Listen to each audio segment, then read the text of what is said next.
ಓಂ ಶ್ರೀ ಗುರುಭ್ಯೋ ನಮಃ ಹರಿಃ ಓಂ. ಓಂ ಕಾತ್ಯಾಯನಾಯ ವಿದ್ಮಹೇ ಕನ್ಯಾಕುಮಾರಿ ಧೀಮಹಿ ತನ್ನೋ ದುರ್ಗಿ ಪ್ರಚೋದಯಾತ್. ಓಂ ಶ್ರೀ ಶಿವಂ ಗುರುಭ್ಯೋ ನಮಃ. ಆತ್ಮೀಯ ವೀಕ್ಷಕರಿಗೆಲ್ಲರಿಗೂ ಕೂಡ ಚಂದ್ರಶೇಖರ್ ಮಾಡುವಂತಹ ಆತ್ಮೀಯ ನಮಸ್ಕಾರಗಳು. ಎಲ್ಲರಿಗೂ ಕೂಡ ಜ್ಯೋತಿರ್ಮಯ ನಾಡಿ ಆಸ್ಟ್ರಾಲಜಿ ಯೂಟ್ಯೂಬ್ ಚಾನಲ್ಗೆ ಸ್ವಾಗತವನ್ನು ಬಯಸ್ತಾ, ನಾವು ಈ ದಿನ ಅಲ್ಲಿ ಮೈಮೇಲೆ ಬಿದ್ದಂತಹ ಸಂದರ್ಭದಲ್ಲಿ ಯಾವ ಒಂದು ವಿಚಾರದಲ್ಲಿ ಶುಭ ಉಂಟಾಗುತ್ತೆ ಮತ್ತು ಯಾವ ಒಂದು ವಿಚಾರದಲ್ಲಿ ಎಚ್ಚರಿಕೆಯನ್ನು ವಹಿಸಬೇಕು ಅನ್ನುವಂತಹ ವಿಚಾರಗಳನ್ನು ಈ ಒಂದು ವಿಡಿಯೋ ಮುಖಾಂತರ ತಿಳ್ಕೊಳ್ಳೋಣ. ನೋಡಿ, ಸಣ್ಣ ವಿಚಾರ ಆಗಿರ್ಬೋದು ಅಥವಾ ಸ್ವಲ್ಪ ಗೊಂದಲಗಳಿರುವಂತಹ ಒಂದು ವಿಚಾರಗಳಾಗಿರ್ಬೋದು ಅಥವಾ ದೊಡ್ಡ ವಿಚಾರಗಳೇ ಆಗಿರ್ಬೋದು, ನಮ್ಮ ಸನಾತನ ಧರ್ಮದಲ್ಲಿ ಋಷಿಮುನಿಗಳು, ಗುರು ಹಿರಿಯರು ಬಹಳಷ್ಟು ವಿಧದಲ್ಲಿ ನಮಗೆ ಮಾರ್ಗಗಳನ್ನು ಸೂಚಿಸಿರ್ತಕ್ಕಂಥದ್ದು. ಇಂತಹ ಒಂದು ಸಣ್ಣ ಸಣ್ಣ ವಿಚಾರಗಳನ್ನು ಅನೇಕ ಜನರು ಪ್ರಶ್ನೆ ಮಾಡಿದಾಗ ನಾವು ಆ ಒಂದು ವಿಚಾರಗಳನ್ನು ಬಹಳಷ್ಟು ಸೂಕ್ಷ್ಮ ರೀತಿಯಿಂದ ಗಮನಿಸುವಂಥದ್ದು ಅಥವಾ ಆ ಒಂದು ಗುರು ಹಿರಿಯರು ಹೇಳಿರುವಂತಹ ಒಂದು ವಿಚಾರಗಳನ್ನು ಅನುಸರಿಸೋದ್ರಿಂದ ಬಹಳಷ್ಟು ಶುಭಪ್ರದ ಆಗುತ್ತೆ. ಅತ್ಯಂತ ಜೀವನದಲ್ಲಿ ಉತ್ತರೋತ್ತರ ಅಭಿವೃದ್ಧಿಯನ್ನು ಹೊಂದಬಹುದಾಗಿರುತ್ತೆ. ನೋಡಿ, ಈ ದಿನ ಅಲ್ಲಿ ಮೈಮೇಲೆ ಬಿದ್ದಂತಹ ಒಂದು ಸಂದರ್ಭಗಳಲ್ಲಿ ಯಾವ ಒಂದು ಪ್ರಿಕಾಷನ್ಸನ್ನು ನಾವು ಯೂಸ್ ಮಾಡಬೇಕು ಮತ್ತು ಅದರ ಫಲಗಳೇನು ಅನ್ನುವಂತಹ ಒಂದು ವಿಚಾರಗಳನ್ನು ಈ ವಿಡಿಯೋ ಮುಖಾಂತರ ತಿಳ್ಕೊಳ್ಳೋಣ. ನೋಡಿ, ಮೊದಲನೇದಾಗಿ ಅಲ್ಲಿ ಏನಾದರೂ ನೆತ್ತಿ ಮೇಲೆ ಬಿದ್ದಂತಹ ಸಂದರ್ಭದಲ್ಲಿ ಆ ವ್ಯಕ್ತಿಯ ತಂದೆ ತಾಯಿಗಳಿಗೆ ಮತ್ತು ಪೋಷಕರಿಗೆ ಆರೋಗ್ಯದಲ್ಲಿ ಸಮಸ್ಯೆ ಬರುವಂತಹ ಒಂದು ಸಾಧ್ಯತೆ ಇರುತ್ತೆ ಅನ್ನುವಂತಹ ಒಂದು ವಿಚಾರಗಳನ್ನು ಗುರು ಹಿರಿಯರು ಹೇಳಿರುವಂಥದ್ದು. ಆದ್ದರಿಂದ ಇಂತಹ ಸಂದರ್ಭಗಳಲ್ಲಿ ತಂದೆ ತಾಯಿ ಆರೋಗ್ಯದ ಒಂದು ವಿಚಾರದಲ್ಲಿ ಆ ವ್ಯಕ್ತಿ ಸ್ವಲ್ಪ ಎಚ್ಚರಿಕೆಯನ್ನು ವಹಿಸಬೇಕು ಅನ್ನುವಂತಹ ಒಂದು ವಿಚಾರವನ್ನು ಇಲ್ಲಿ ಗಣನೆಗೆ ತಗೊಳ್ಬೇಕಾಗತ್ತೆ. ಇನ್ನು ತಲೆಯ ಮೇಲೆ ಬಿದ್ದಂತಹ ಒಂದು ಸಂದರ್ಭದಲ್ಲಿ ದ್ರವ್ಯ ಹಾನಿ ಉಂಟಾಗುವಂತಹ ಒಂದು ಸಾಧ್ಯತೆ ಇರುತ್ತೆ. ಆದ್ರಿಂದ ಅಂತಹ ಒಂದು ಸಂದರ್ಭಗಳಲ್ಲಿ ಹಣಕಾಸಿನ ಒಂದು ವಿಚಾರಗಳಲ್ಲಿ ಸ್ವಲ್ಪ ಎಚ್ಚರಿಕೆಯನ್ನು ವಹಿಸಬೇಕಾಗುತ್ತೆ.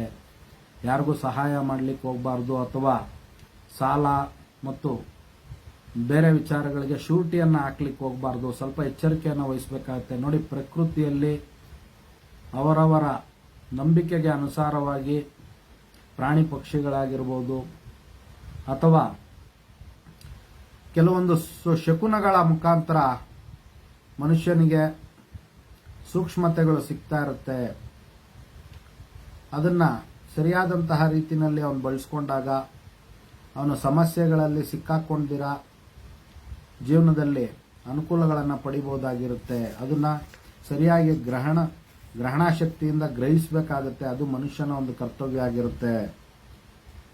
ಇನ್ನು ನೋಡಿ, ತಲೆ ಮೇಲೆ ಬಿದ್ದಂತಹ ಪಕ್ಷದಲ್ಲಿ ಅಂದರೆ ಮುಂದೆ ಹಣೆಯ ಒಂದು ನೆತ್ತಿಯ ಒಂದು ಭಾಗದಲ್ಲಿ ಬಿದ್ದಂತಹ ಪಕ್ಷದಲ್ಲಿ ಅವರಿಗೆ ಶುಭ ಕಾರ್ಯಗಳು ಪ್ರಾಪ್ತಿಯಾಗುವಂಥದ್ದು, ವಿಶೇಷವಾದಂತಹ ಫಲ ಇರತಕ್ಕಂಥದ್ದು. ಶುಭ ಫಲಗಳು ಮತ್ತು ಅಶುಭ ಫಲಗಳು ಎರಡೂ ಕೂಡ ಇರುತ್ತೆ. ಅದನ್ನು ನಾವು ಗ್ರಹಿಸಿ ಅದಕ್ಕೆ ಬೇಕಾದಂತಹ ಒಂದು ಪ್ರಿಕಾಷನ್ಸ್ ಅನ್ನು ತೆಗೆದುಕೊಳ್ಬೇಕು. ಇನ್ನು ತಲೆಯ ಹಿಂಭಾಗದಲ್ಲಿ ಬಿದ್ದಂತಹ ಪಕ್ಷದಲ್ಲಿ ಸೋದರ ಮಾವಂದಿರ ಮಧ್ಯೆ ಕಲಹ ಉಂಟಾಗುವಂಥದ್ದು ಅಥವಾ ಸೋದರ ಮಾವನ ಒಂದು ವಿಚಾರದಲ್ಲಿ ಸ್ವಲ್ಪ ಅವರಿಗೆ ಏರುಪೇರುಗಳಾಗುವಂಥ ಒಂದು ಸಾಧ್ಯತೆ ಇರುತ್ತೆ. ಆದ್ದರಿಂದ ಅಂತಹ ಸಂದರ್ಭಗಳಲ್ಲಿ ಅವರ ಒಂದು ಸಂಬಂಧಗಳಲ್ಲಿ ಸ್ವಲ್ಪ ಎಚ್ಚರಿಕೆಯನ್ನು ವಹಿಸಬೇಕಾಗುತ್ತೆ. ಇನ್ನು ನೋಡಿ, ಹಣೆಯ ಮೇಲೆ ಬಿದ್ದಂತಹ ಒಂದು ಪಕ್ಷದಲ್ಲಿ ಅವರಿಗೆ 3 ತಿಂಗಳೊಳಗಡೆ ಧನಲಾಭ ಆಗುವಂಥ ಒಂದು ಸಾಧ್ಯತೆ ಇರುತ್ತೆ. ಅಂದರೆ ಅವರಿಗೆ ಹಣಕಾಸಿನ ಒಂದು ವಿಚಾರದಲ್ಲಿ ಅನುಕೂಲಗಳಾಗುವಂಥ ಒಂದು ಸಾಧ್ಯತೆ ಇರುತ್ತೆ. ಇನ್ನು ಎಡಗಣ್ಣಿನ ಮೇಲೆ ಬಿದ್ದಂತಹ ಪಕ್ಷದಲ್ಲಿ ಅವರಿಗೆ ಹಾನಿ ಉಂಟಾಗುವಂಥ ಒಂದು ಸಾಧ್ಯತೆ ಇರುತ್ತೆ. ಆರೋಗ್ಯದ ಒಂದು ವಿಚಾರದಲ್ಲಿ ಸ್ವಲ್ಪ ಎಚ್ಚರಿಕೆಯನ್ನು ವಹಿಸಬೇಕಾಗುತ್ತೆ. ಅದೇ ವಿಧವಾಗಿ ಬಲಗಣ್ಣಿನ ಮೇಲೆ ಅಲ್ಲಿ ಬಿದ್ದಂತಹ ಪಕ್ಷದಲ್ಲಿ ತಿಂಗಳೊಳಗಾಗಿ ಲಾಭ ಉಂಟಾಗುವಂಥ ಒಂದು ಸಾಧ್ಯತೆ ಇರುತ್ತೆ. ನೋಡಿ, ಎಡಕಿವಿಯ ಮೇಲೆ ಬಿದ್ದಾಗ ಅವರಿಗೆ ಅಲಂಕಾರ ವಸ್ತುಗಳ ಪ್ರಾಪ್ತಿಯಾಗುವಂಥದ್ದು ಅಥವಾ ಇವರಿಗೆ ಅಲಂಕಾರವನ್ನು ಮಾಡಿಕೊಂಡು ಸ್ಥಳಗಳಿಗೆ ಭೇಟಿಯಾಗುವಂಥ ಒಂದು ಸಾಧ್ಯತೆ ಇರುತ್ತೆ. ಇನ್ನು ಬಲದ ಕಿವಿಯ ಮೇಲೆ ಬಿದ್ದಂತಹ ಪಕ್ಷದಲ್ಲಿ ಅವರಿಗೆ ಪೀಡೆ ಉಂಟಾಗುವಂಥ ಒಂದು ಸಾಧ್ಯತೆ ಇರುತ್ತೆ. ಇನ್ನು ಬಾಯಿಯ ಮೇಲೆ ಅಲ್ಲಿ ಬಿದ್ದಂತಹ ಒಂದು ಸಂದರ್ಭದಲ್ಲಿ 1 ವರ್ಷದೊಳಗೆ ಅವರಿಗೆ ಅನಿರೀಕ್ಷಿತವಾಗಿ ಲಾಭ ಉಂಟಾಗುವಂತ ಒಂದು ಸಾಧ್ಯತೆ ಇರುತ್ತೆ. ಇನ್ನು ಗಲ್ಲದ ಮೇಲೆ ಬಿದ್ದಂತ ಅಂದ್ರೆ ಬಲ ಕೆನ್ನೆ, ಗಲ್ಲ ಅಂತಂದ್ರೆ ಕೆನ್ನೆಯ ಮೇಲೆ ಬಿದ್ದಂತ ಒಂದು ಸಂದರ್ಭದಲ್ಲಿ ಅದು ಕೂಡ ಅಶುಭ, ಅಂದ್ರೆ ಹಾನಿ ಉಂಟಾಗುವಂತ ಒಂದು ಸಾಧ್ಯತೆ ಇರುತ್ತೆ. ಇನ್ನು ಎಡಗಲ್ಲದ ಮೇಲೆ, ಎಡಗಡೆ ಗಲ್ಲದ ಮೇಲೆ ಬಿದ್ದಂತಹ ಪಕ್ಷದಲ್ಲಿ ಅವರಿಗೆ 1 ವರ್ಷದೊಳಗಡೆ ಲಾಭ ಅನ್ನುವಂತಹ ಒಂದು ವಿಚಾರವನ್ನ ಗುರು ಹಿರಿಯರು ಹೇಳಿರ್ತಕ್ಕಂಥದ್ದು. ಇನ್ನು ತೋಳಿನ ಮೇಲೆ, ಬಲದ ತೋಳಿನ ಮೇಲೆ ಬಿದ್ದಂತಹ ಒಂದು ಸಂದರ್ಭದಲ್ಲಿ ಸಂತೋಷ ಉಂಟಾಗ್ತಕ್ಕಂಥದ್ದು. ಇನ್ನು 1 ವರ್ಷದ ಒಳಗೆ ಅವರಿಗೆ ಬಹಳಷ್ಟು ಸಂತೋಷ ಆಗುವಂತಹ ಒಂದು ವಿಚಾರಗಳು ಅವರಿಗೆ ನಡೆಯುವಂತಹ ಒಂದು ಸಾಧ್ಯತೆ ಇರುತ್ತೆ. ಇನ್ನು ಬಲದ ಹೆಗಲಿನ ಮೇಲೆ ಬಿದ್ದಂತಹ ಒಂದು ಸಂದರ್ಭದಲ್ಲಿ ಅವರಿಗೆ ಉಡುಗೊರೆ ಸಿಗುವಂತ ಒಂದು ಸಾಧ್ಯತೆ ಇರುತ್ತೆ. ಅದೇ ರೀತಿ ಮುಂಗೈನ ಮೇಲೆ ಬಿದ್ದಂತಹ ಒಂದು ಸಂದರ್ಭದಲ್ಲಿ ಅವರಿಗೆ ಸಂತೋಷ ಉಂಟಾಗುವಂತ ಒಂದು ಸಾಧ್ಯತೆ ಇರುತ್ತೆ. ಇನ್ನು ಎದೆ ಮೇಲೆ ಬಿದ್ದಂತಹ ಒಂದು ಸಂದರ್ಭದಲ್ಲಿ ಅವರ ಒಂದು ಮನೆಯಲ್ಲಿ ಸಂತಾನ ಪ್ರಾಪ್ತಿಯಾಗುವಂತ ಒಂದು ಸಾಧ್ಯತೆ ಇರುತ್ತೆ. ಇನ್ನು ಹೊಟ್ಟೆಯ ಮೇಲೆ ಬಿದ್ದಂತಹ ಒಂದು ಸಂದರ್ಭದಲ್ಲಿ ಅವರಿಗೆ ಸಂತೋಷ ಉಂಟಾಗುವಂತ ಒಂದು ಸಾಧ್ಯತೆ ಇರುತ್ತೆ. ಇನ್ನು ಬಲಬದಿಯ ಮುಂಗೈ ಮೇಲೆ ಬಿದ್ದಂತ ಒಂದು ಸಂದರ್ಭದಲ್ಲಿ ಸ್ನೇಹಿತರ ಒಂದು ವಿಚಾರಗಳಿಂದ ಅವರಿಗೆ ಸಂತೋಷ ಉಂಟಾಗುವಂತ ಒಂದು ಸಾಧ್ಯತೆ ಇರುತ್ತೆ. ಅದೇ ರೀತಿ ಎಡಗೈನ ಮುಂಗೈಯ ಮೇಲೆ ಬಿದ್ದಾಗ ಅವರಿಗೆ ಸರ್ಕಾರದಿಂದ ಭಯ ಉಂಟಾಗುವಂಥದ್ದು, ದಂಡ ಬೀಳುವಂತ ಒಂದು ಸಾಧ್ಯತೆ ಇರುತ್ತೆ. ಇನ್ನು ಬೆನ್ನಿನ ಮೇಲೆ ಅಲ್ಲಿ ಬಿದ್ದಂತಹ ಒಂದು ಸಂದರ್ಭದಲ್ಲಿ ಅಣ್ಣ ತಮ್ಮಂದಿರ ಮಧ್ಯೆ ಕಲಹ ಪ್ರಾಪ್ತಿ ಆಗುವಂತ ಒಂದು ಸಾಧ್ಯತೆ ಇರುತ್ತೆ. ಆದ್ರಿಂದ ಅಣ್ಣ ತಮ್ಮಂದಿರ ಮಧ್ಯೆ ಸೌಹಾರ್ದತೆಯಿಂದ ವರ್ತಿಸಬೇಕಾಗುತ್ತೆ. ಈ ಫಲ 1 ವರ್ಷದ ಒಳಗೆ ಆಗುವಂತ ಒಂದು ಸಾಧ್ಯತೆಗಳಿರುತ್ತೆ ಅನ್ನುವಂಥದ್ದು ಶಾಸ್ತ್ರದಲ್ಲಿ ಹೇಳಿರ್ತಕ್ಕಂಥದ್ದು. ಇನ್ನು ನಡುವಿನ ಭಾಗದಲ್ಲಿ, ಬಲಗಡೆ ನಡುವಿನ ಮೇಲೆ ಬಿದ್ದಂತಹ ಒಂದು ಸಂದರ್ಭದಲ್ಲಿ ಹಿಂದಿನ ಭಾಗದಲ್ಲಿ ಧನಲಾಭ ಆಗುವಂತಹ ಒಂದು ಸಾಧ್ಯತೆ.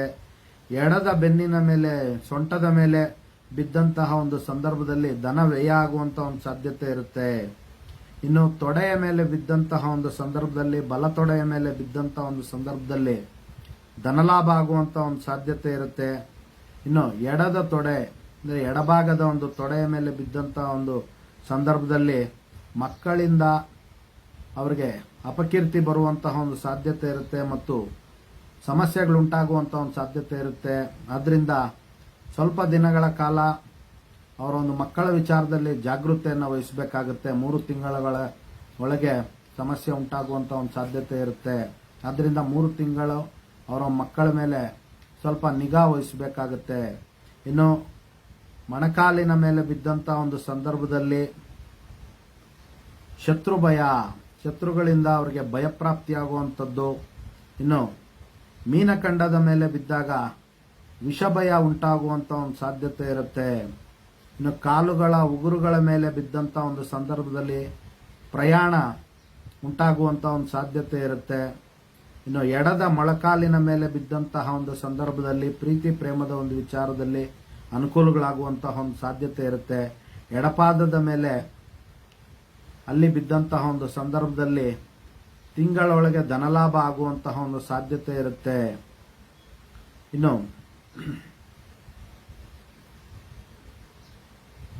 ಎದ್ದೇಳುವ ಒಂದು ಸಮಯದಲ್ಲಿ ಅಂದ್ರೆ ಬೆಳಗಾಗಿ ಎದ್ದೇಳುವಂತಹ ಒಂದು ಸಂದರ್ಭದಲ್ಲಿ ಬಲಭಾಗದಲ್ಲಿ ಅವರಿಗೆ ಅಲ್ಲಿ ಏನಾದರೂ ಬಿದ್ದಂತಹ ಒಂದು ಪಕ್ಷದಲ್ಲಿ ಶುಭ ವಾರ್ತೆಗಳು ಅವರು ಕೇಳುವಂತಹ ಒಂದು ಸಾಧ್ಯತೆಗಳಿರುತ್ತೆ. ಇನ್ನು ಸಭೆಯ ಮಧ್ಯೆ ನಡೆದಾಡಿಕೊಂಡು ಹೋಗುವಂತಹ ಒಂದು ಸಂದರ್ಭದಲ್ಲಿ ಅಲ್ಲಿ ಏನಾದರೂ ಬಿದ್ದಂತಹ ಪಕ್ಷದಲ್ಲಿ ಅವರಿಗೆ ಅನಿಷ್ಟ ಉಂಟಾಗುವಂಥದ್ದು ಮತ್ತು ಅಪಕೀರ್ತಿ ಉಂಟಾಗುವಂತಹ ಒಂದು ಸಾಧ್ಯತೆ ಇರುತ್ತೆ. ಆದ್ರಿಂದ ಎಚ್ಚರಿಕೆಯಿಂದ ಅವರು ವರ್ತಿಸಬೇಕಾಗುತ್ತೆ. ಇನ್ನು ಪರಿಹಾರ ಮಾರ್ಗಗಳನ್ನು ನಾವು ನೋಡುವಂಥದ್ದಾದ್ರೆ ನೋಡಿ, ಅಲ್ಲಿ ಬಿದ್ದಿದ್ದ ಮರುಕ್ಷಣ ಸ್ನಾನ ಮಾಡಿ ಹತ್ತಿಯ ಒಂದು ಬತ್ತಿಗಳಿಂದ 5 ಬತ್ತಿಯನ್ನ ಮಾಡಿ ತುಪ್ಪ ಎಣ್ಣೆ ಎರಡನ್ನೂ ಕೂಡ ಮಿಶ್ರಣ ಮಾಡಿ ಹೊಸದಾಗಿ ತಂದಿರತಕ್ಕಂತ ಒಂದು ದೀಪದಲ್ಲಿ ಅವರು ದೀಪವನ್ನು ಬೆಳಗಿಸೋದ್ರಿಂದ ಬಹಳಷ್ಟು ಅವರಿಗೆ ಶ್ರೇಯಸ್ಸು ಉಂಟಾಗ್ತಕ್ಕಂಥದ್ದು. ಇನ್ನು ಹಿರಿಯರಿಗೆ ಒಂದು ಪಾದಸ್ಪರ್ಶ ಮಾಡಿ ಅವರ ಒಂದು ಆಶೀರ್ವಾದವನ್ನ ತೆಗೆದುಕೊಳ್ಬೇಕಾಗುತ್ತೆ. ಅವರ ಒಂದು ತಂದೆ ತಾಯಿ ಮತ್ತು ಪೋಷಕರ ಒಂದು ಆಶೀರ್ವಾದವನ್ನು ತೆಗೆದುಕೊಳ್ಳುವಂಥದ್ದು ಮತ್ತು ಅವರ ಒಂದು ಕುಲದೇವತೆಗೆ ಆರಾಧನೆ ಮಾಡಿ ಕುಲದೇವತೆಯ ಹೆಸರಿನಲ್ಲಿ ದೀಪವನ್ನು ಬೆಳಗಿಸೋದ್ರಿಂದ ವಿಶೇಷವಾದಂತಹ ಒಂದು ಶುಭ ಪ್ರಾಪ್ತಿ ಆಗ್ತಕ್ಕಂಥದ್ದು. ಅದೇ ರೀತಿ ಯಾರು ಕಂಚಿಯಲ್ಲಿ ಸ್ವರ್ಣ ಬಲ್ಲಿ ಮತ್ತು ರಜತ ಬಲ್ಲಿಯ ಒಂದು ದರ್ಶನ ಮಾಡಿರ್ತಾರೆ, ಅವರ ಮನೆಯಲ್ಲಿರ್ತಕ್ಕಂತಹ ಹಿರಿಯರು ಅವರ ಒಂದು ಪಾದಸ್ಪರ್ಶ ಮಾಡಿ ಇವರು ಆಶೀರ್ವಾದ ತಗೊಳೋದ್ರಿಂದ ಈ ಒಂದು ಅಲ್ಲಿ ಬಿದ್ದಿದ್ದಂತಹ ಒಂದು ಸಂದರ್ಭದಲ್ಲಿ ಉಂಟಾದಂತಹ ದುಷ್ಪರಿಣಾಮಗಳು ಮತ್ತು ದೋಷಗಳೆಲ್ಲವೂ ಕೂಡ ವಿಮುಕ್ತಿ ಆಗುತ್ತೆ ಅನ್ನುವಂಥದ್ದು ಶಾಸ್ತ್ರ ಸಂಬಂಧದಲ್ಲಿ ಹೇಳಿರ್ತಕ್ಕಂಥದ್ದು. ಇದಿಷ್ಟು ಕೂಡ ಈ ಒಂದು ವಿಚಾರ ಆಗಿರ್ತಕ್ಕಂಥದ್ದು. ಮುಂದೆ ಬರುವಂತಹ ವಿಡಿಯೋಗಳಲ್ಲಿ ಇನ್ನೂ ಹಲವಾರು ಜ್ಯೋತಿಷ್ಯ ಮತ್ತು ಆಧ್ಯಾತ್ಮಿಕ ವಿಚಾರಗಳನ್ನು ತಿಳ್ಕೊಳ್ಳೋಣ ಅಂತ ತಿಳಿಸ್ತಾ ಎಲ್ಲರಿಗೂ ಕೂಡ ಜಗನ್ಮಾತೆಯ ದಿವ್ಯ ಆಶೀರ್ವಾದ ಇರಲಿ ಅಂತ ಮತ್ತೊಮ್ಮೆ ನನ್ನ ಆರಾಧ್ಯ ದೇವತೆ ಲಲಿತಾಂಬಿಕೆಯ ಬಳಿ ಪ್ರಾರ್ಥನೆ ಸಲ್ಲಿಸುತ್ತಾ ಸರ್ವೇ ಜನಃ ಸುಖಿನೋ ಭವಂತು, ಸಮಸ್ತ ಸನ್ಮಂಗಳಾನಿ ಭವಂತು, ಶುಭಮಸ್ತು.